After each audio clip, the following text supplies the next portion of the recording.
Well, welcome to the School of Photography. And if you don't know me, my name is Peter Gatt, and this is our anniversary week. And we're doing focus calibration for today.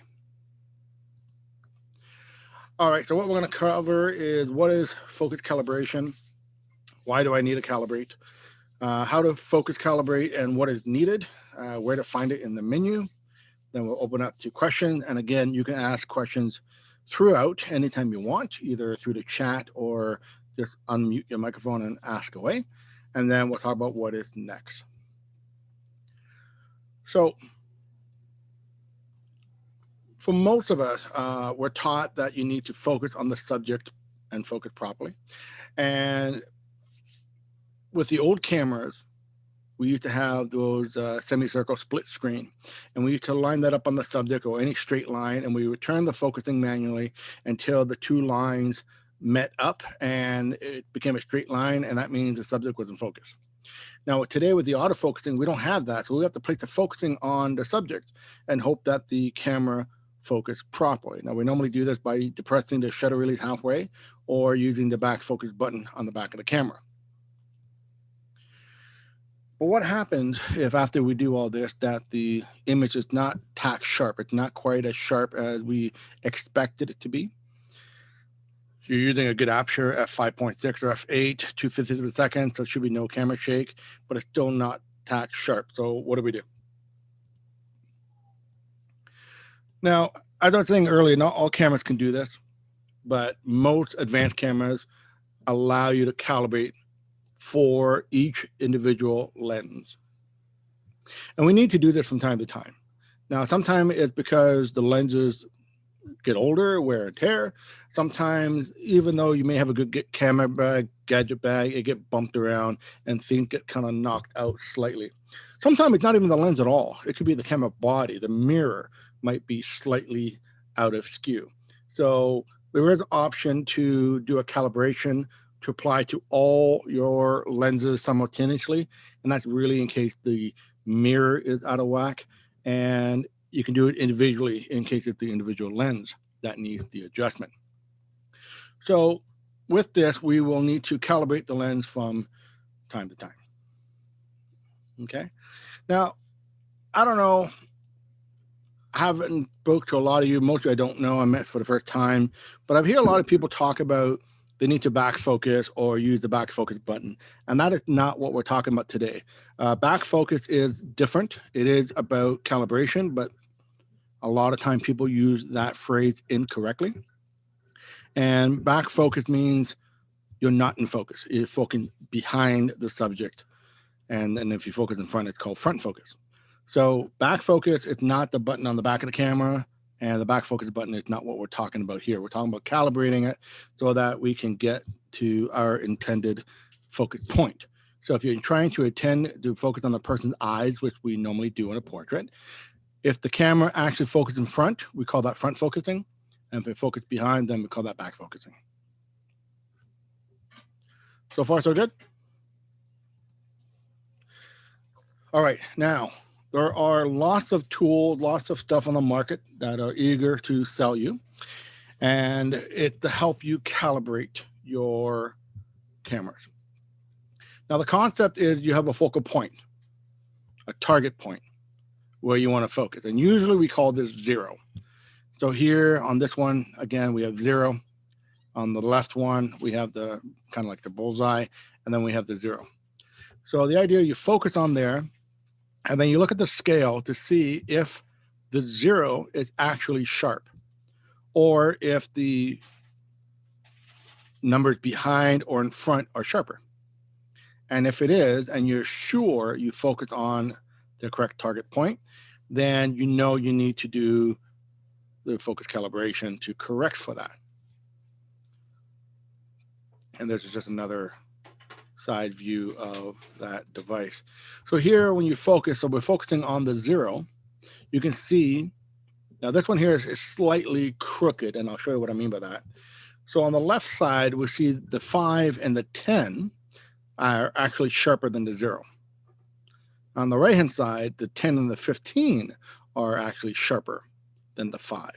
So it seems like it's slightly tilted, but you get the idea that it's not focusing where it should, which is on the 0.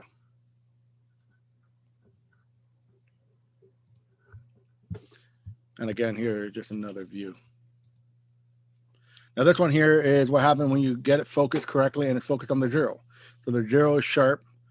The 1 is not in the back, and the 1 is actually the one in front is pretty good, but still the 0 is the focusing point, and that's what we're trying to look for. Okay, so we're always focusing on the target point.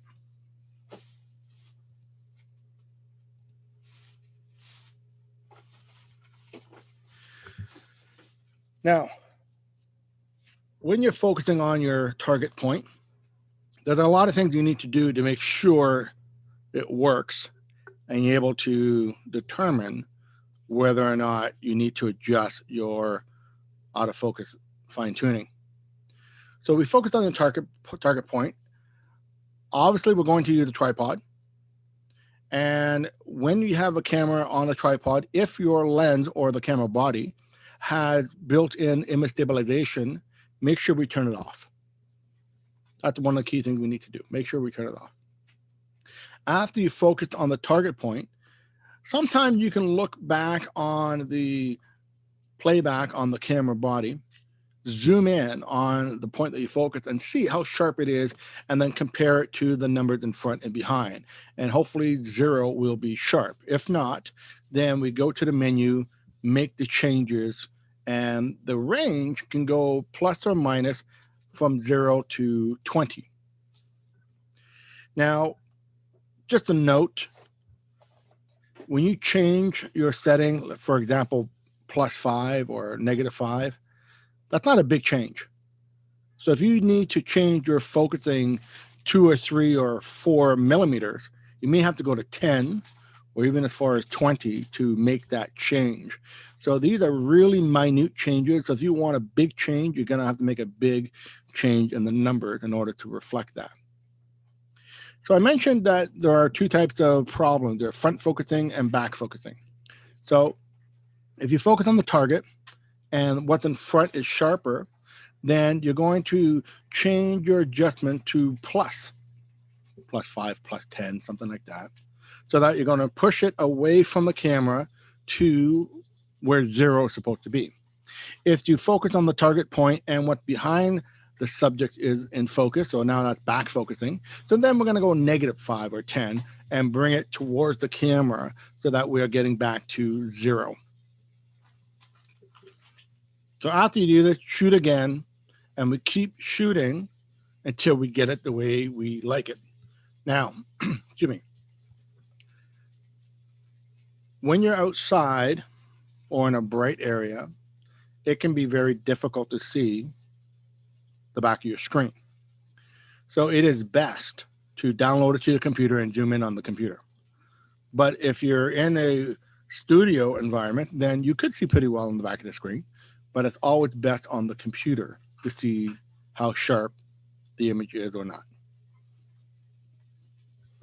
So far, so good? Okay. Now, other things, always shoot wide open. So if you're photographing with a 2.8 lens, always shoot 2.8. So biggest aperture, the largest f-stop, whatever you want to call it. If you got a 1.8 lens, shoot at 1.8. If you have a zoom that is a 3.5 to 5.6, then it's not a bad idea to do it at both focal length. Do it at whatever, 80 at 3.5 and 200 at 5.6, whatever it is, to check to see if the camera is focusing at all focal range. Now, for most cameras, you can't choose an adjustment for one focal length and then a different adjustment for the other focal length of the same lens. Olympus can, some Olympuses, but the Nikon, the Canon, you're doing it to the whole lens. So if you have an 80 to 200, you're doing the adjustment for all range of your focal length, not just one.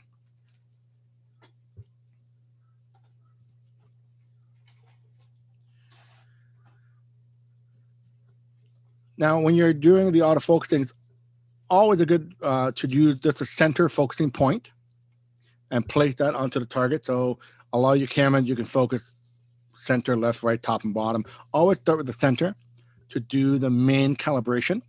Afterwards, it's probably not a bad idea to try the other zone to see if they're working well. But otherwise, always try to go with the center. So all lenses have a minimum and a maximum focusing distance. Now, the minimum, we normally refer to that as the macro focusing of the lens, and the maximum is the infinity. So you don't want to focus to the point where you're focusing at infinity, because you don't know if the camera is focusing properly or not. You want to focus closer. So if your lens, like the one here on the bottom, it says it can focus up to 10 feet, or if you prefer meters, 3 meters. So you don't want to focus beyond that. You want to get closer, 8 feet, 7 feet, so that the camera and the lens are actually focusing on the subject, not just focusing infinity and just leaving it for the background. You want to make sure it's focusing where it should be. And the one on the right is a wider angle, so it's 1 meter or 3 feet. So you could do this on a wide angle lens. Not as critical as a telephoto, but you certainly could. But as I did mention here, your infinity kicks in shortly after 3 feet. So you want to be closer than that to do the test. So every lens is different. This is a macro lens, and this is infinity after 7 feet or 2 meters, so a little bit more than 7 feet, maybe 9 feet. So focus a little bit closer. Again, wide angle, infinity comes very quickly. So you might want to focus at 3 feet just to make sure it's focusing the way it's supposed to. There's a slightly different focal length, 35, and now we're going to be focusing around 5 feet. This is my 80 to 200. Infinity is at 30 feet, or just after 30 feet, maybe 40, 50 feet. So I'm going to focus a little bit closer, 20 feet, just to make sure I'm focusing on my subject, not just on the background. And this is the Canon, same 30, 40 feet, focus around 20 feet.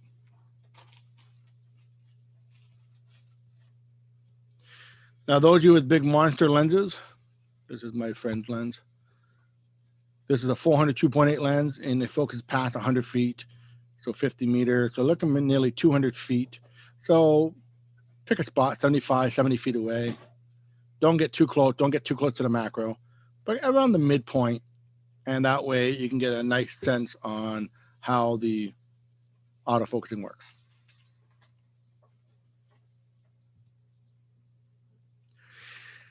Now, like I said, the companies are all eager to sell you all the products to do this, but you can actually do this without those fancy stuff. I mean, if you want to use it, you certainly can. But you can do something very simple. So just get a book, something with good sharp text on it, and then put a ruler beside it.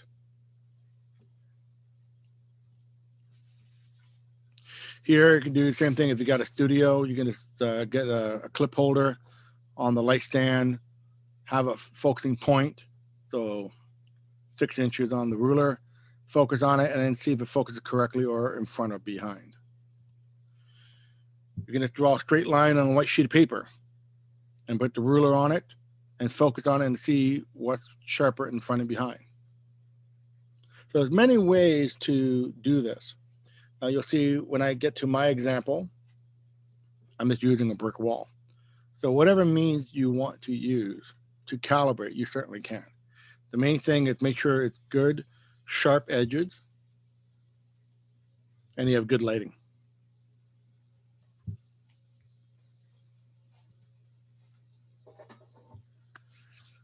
All right, so where do we find it in the menu?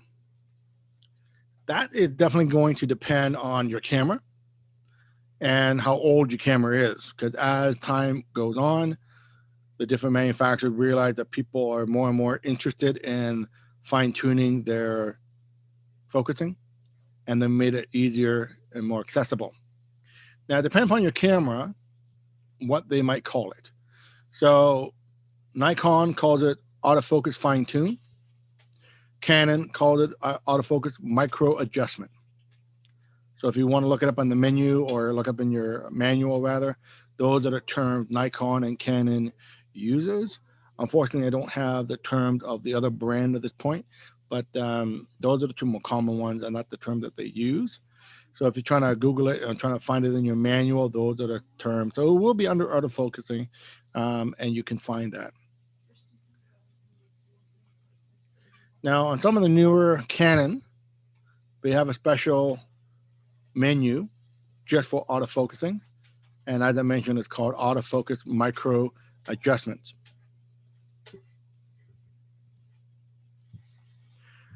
On some of the older Canon, so my 5D Mark II, it's under custom function. And under the custom function symbol, in my case, it's custom function number 3, and then it's the adjustment number 5. And then we have the option to disable it. So we're not going to have the micro adjustment. You can do the same amount to all the lens. And that, again, is in case your mirror is the problem, not the individual lenses. Or you can adjust by lenses.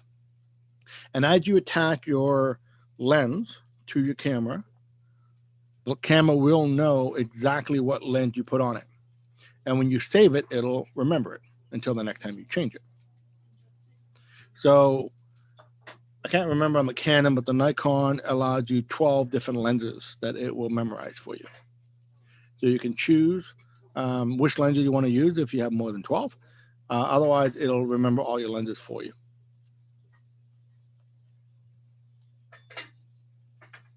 So here's an example of adjust by lens. So recognize it's a 50 millimeter f1.4. It's a USM lens. And then you can make changes, clear all settings, or whatever you want to do.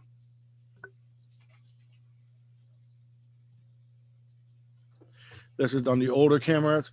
So again, 51.4 USM lens. By default, it'll be 0. So if you have the back focusing, then you have to go negative to bring it forward. If you're front focusing, you can go positive to push it back. Okay.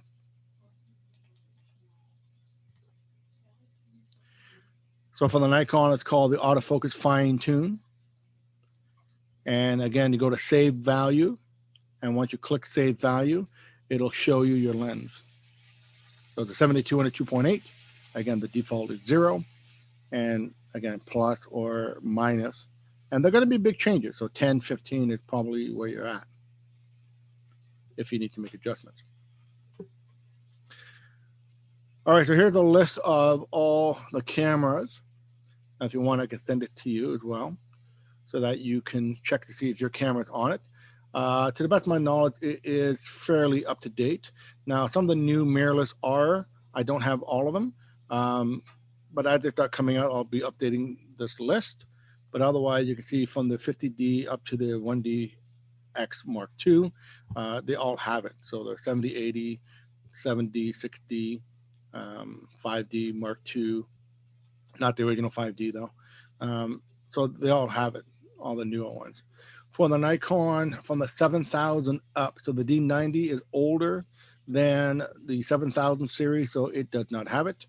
And the 700 series, 800, 810, 850, 600, that's my camera, 610. The 500 is a crop as well as the 7000. So these all do have it, even the manual focus DF or manual design camera all have it. Other brands, Sony, someone's asking about the Sony. So the Sony cameras, the A77, your camera you listed with a 7R3. I don't see it here on the list. Again, it may not be 100% accurate. I have to go back to Sony and find more. It's hard to get the information from them. But at this list, it does not look like it. But if you go to the manual and check out the autofocusing section, it should be there. But otherwise, I will look for you, and I'll get back to you if I can find it. Okay.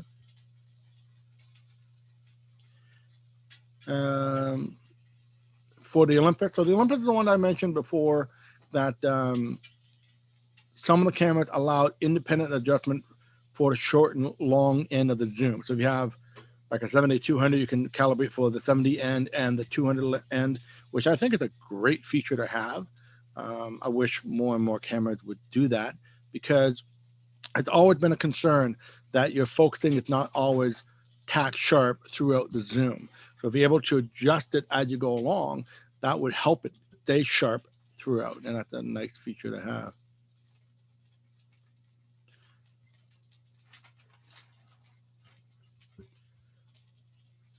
Pentax, I don't know if anybody has in Pentax, but the K20D 2200 series, and these 645, these are their medium format, so yeah, they have it. But otherwise, these other K series, a lot of them do have it.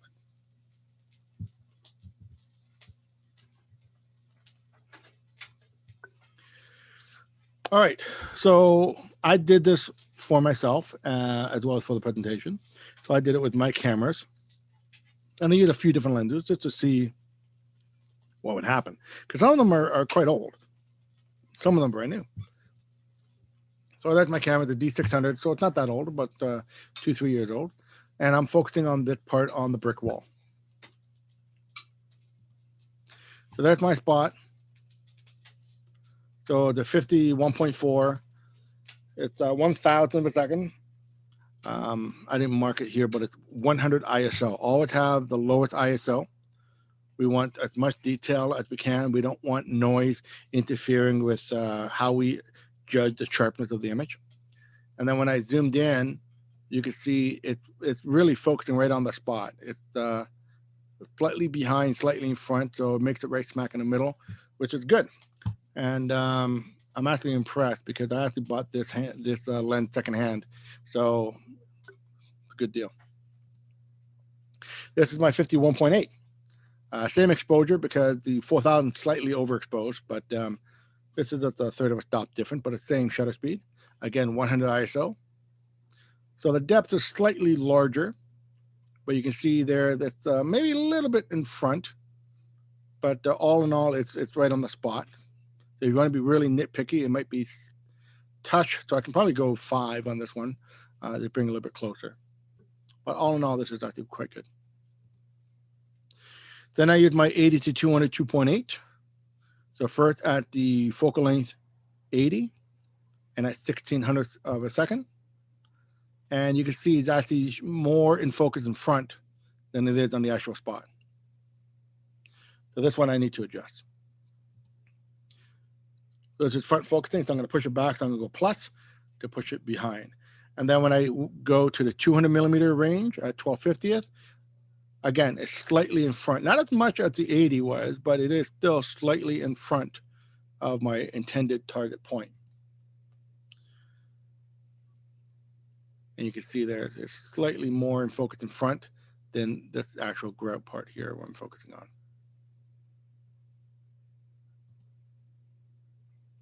All right, so first I tried it back at 80 millimeter and went +5. So then when I zoomed in, you can still see the front is still more in focus than the back. Same thing with the 200 millimeter. It's still a little bit more in front than the back. So then I did it +10. And it's getting better. So I'm getting a little bit more in front. It's not quite as balanced as I would prefer it to be, but you're seeing it slightly making a difference. And then on the 200, my block here is a little bit off, but it's almost good. It's almost good. So then I did it again at +20. So now you can see less in front, a little bit more on the back, so a bit more balance. So that's my focusing point. So I can split here and go to 15, but you see how big adjustments, and we're talking millimeters on this actual focusing on this wall. That's at 200 millimeter. And again, you can see it's a very narrow depth of field, and it's pretty much right on the money at 20.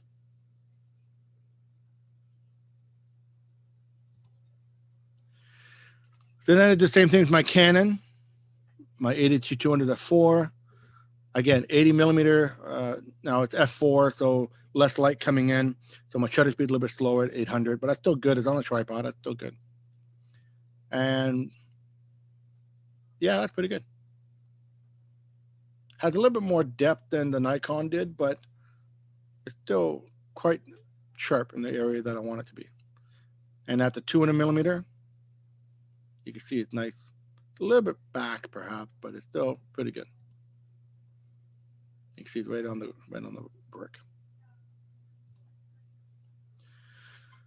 All right, so that was quick, but that is focus calibration. So it's really not that hard, and it just takes a bit of time, a bit of patience. You shoot. Again, I prefer going back to the computer, zooming in, checking it, making the adjustment, and then do it again. So if you can do it at your desk, so you can go back and forth, that makes it easier. With the big telephoto lenses, you do have to back up a bit more, so you have to go outside.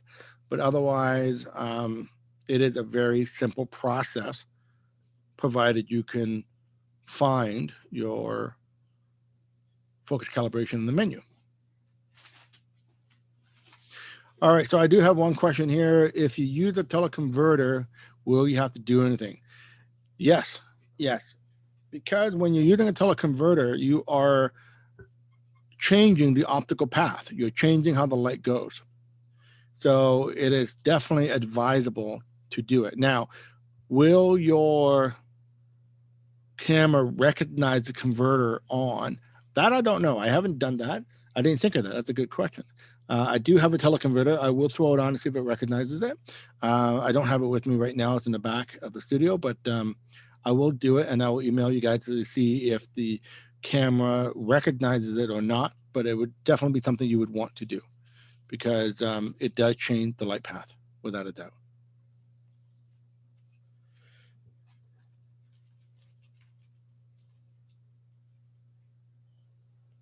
All right, so I have a question here to please explain the viewing at the point before infinity and not totally at macro mode. All right, so I'm just going to break away here. Whoops. Let's go back to that point.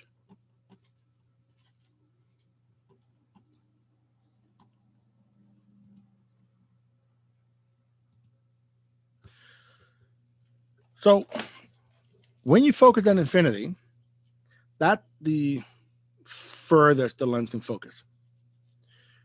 Where that happens is different from lens to lens to lens. So the wider the angle, the closer infinity is to you. Now, I know we think infinity is just being forever, but at what point did that begin? And that's what we need to know. So if you focus on infinity, you're just going to the very last part of your lens focusing, and we don't know if it's focusing accurately because it's just at the end. As far as it can go, can't go any further, that's it, done. Same thing with a macro, can't go any closer, that's the closer it goes, done.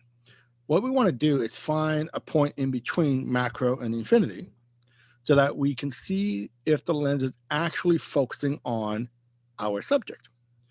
So here I have, this is a 17 to 55 2.8 zoom lens from Nikon, the one on the left-hand side. And it says here, after 10 feet, so it might be 12 feet, 15 feet, everything beyond that is infinity.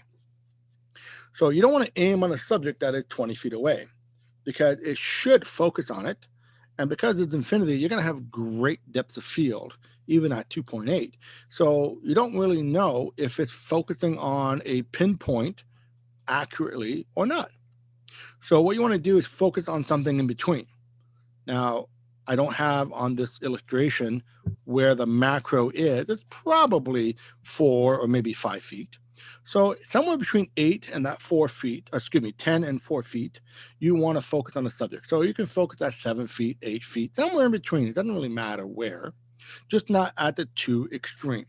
So macro, it cannot get any closer. So we don't know if it's accurate or not.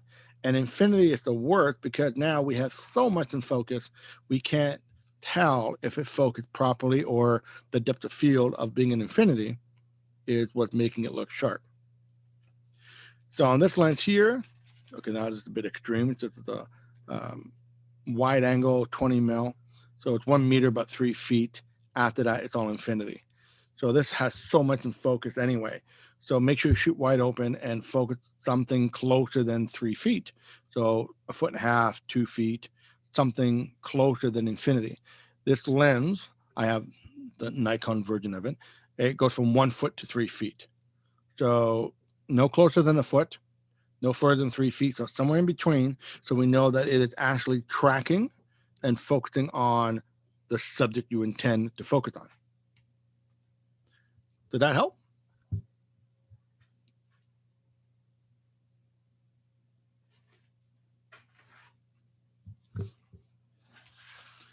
Okay. If it doesn't make sense, please let me know, and I'll try and explain it in a different way and maybe show you some examples if I can. But just know that you want to focus in between. So some lenses, they don't have a focusing scale. So how do you know where infinity is? How do you know where the macro is? Well, a lot of lenses tell you the macro is, but they don't tell you where infinity begins. It just has a flower to show you this is where macro begins. So let's say 3 feet for argument's sakes. And it goes to an infinity, which is that sideways number 8 symbol. But it doesn't tell you when infinity actually begins. So we have to play with our lenses. So for those with the bigger lenses, more expensive lenses, yes, you have that focusing scale. So it's easy to know where the max and where the minimum focusing distances are. But for those of you who don't, you got to do a little bit of experimentation. So if you go to your manufacturer's website, look up your lens and look at the specification, it won't tell you. If you go to your instruction manual for the lens, it doesn't tell you. So there's really no way to know. So the only thing you can do is simply do a test. Focus something in front of you, let's say 6 feet. When you focus, you're going to see and hear the lens move. Take a step back, and when you look through the lens, it's not going to be focused anymore. So you depress the focusing again, you're going to see and hear the lens move. Take a step back and keep doing that until the lens stops moving. It stops moving when you hit infinity. So at that point, take a step forward to where you last were and measure that distance out. So for the 18 to 55, which is the very common kit lens, the infinity begins after 10 feet. So when you're focusing on, for example, landscape, and you're trying to maximize your landscape, we call that the hyperfocal distance, you want to focus closer than infinity. You need to know where infinity begins to know you're going to focus closer than that. And for that lens, it is 15 feet. So when you're doing landscape, you want to focus approximately 6 feet in front of the camera. So when we talk about f-stops on Friday, we'll get more and more detail about that aspect of it. But in a nutshell, that's why we need to know where infinity begins and where macro is. In the case of this, the focus calibration, you want to make sure you're in between to get the most out of your lens. Any other questions?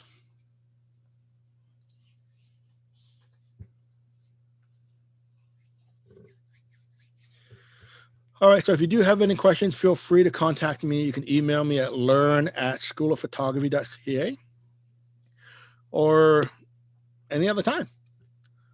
So what's next? So tomorrow,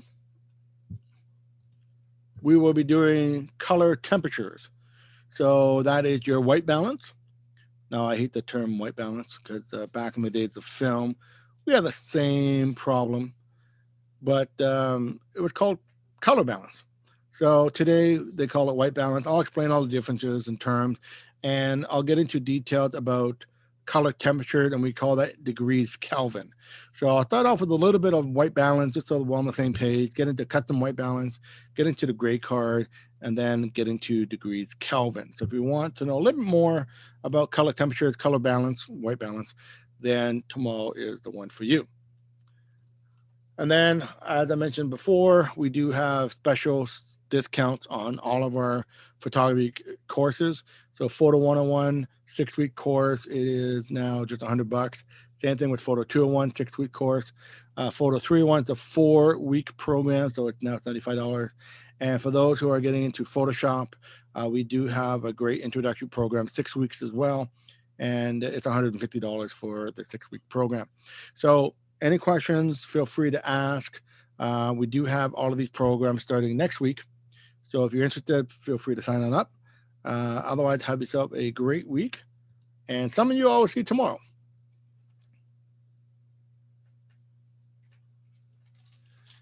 Yeah, unfortunately, it didn't work for the Leica Q. So sorry about that.